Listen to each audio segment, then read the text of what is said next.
have a traditional city, like so many downtowns, they grow and change over centuries. You get older buildings replaced by newer buildings, and they continue to function. The difficulty is that some places built like in the 60s like this were sort of one-off.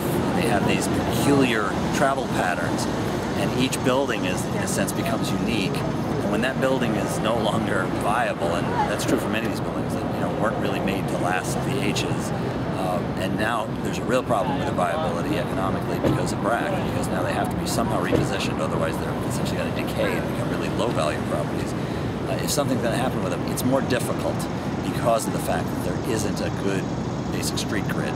So part of what we're trying to do in the new plan is to introduce some elements of that, to rationalize some of the street grid in a way that would function better immediately, but also over time makes it more of a place that is sustainable as certain buildings get older and have to be replaced, and work has to be done on them, or whatever it may be. So we have a lot of these conditions you can see as you go around parts of Crystal City, like what you see here, where you just have blank wall, and then you have service entrance, and the fairly unattractive things out on the street, and then you can't get through and around because of the peculiarities. And if you go down here, down Bell, where it becomes Clark, what happens is you wind up moving to the right. You've got this, then all these streets backed up against each other. There's no useful way to put a building on the other side, so you just wind up with a big, expansive highway that's nothing but a barrier to people getting across. So there are a lot of things like that. We can't really fix them all, but we're hoping to knit the place together a little bit better so it functions better internally.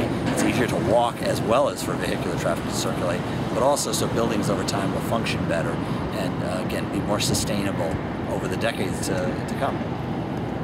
Like this street here is one way at this point, and it doesn't actually come all the way through from where it originates on Clark. So trying to make this a two-way piece so that street actually comes all the way through. And then over here, you can obviously see one of the challenges with doing the alignment that Chris was just talking about, because if you try and straighten this street out, you run straight into a whole series of buildings. So what are the incentives that help you take these older buildings down so you can put create a street where you can put a building on the other side? What about the fact that some of these buildings are residential? And so you're talking about lopping off two big fronts of a residential building that is a 97% occupied building. So these are obviously questions that have to be addressed in a strategic and thoughtful way.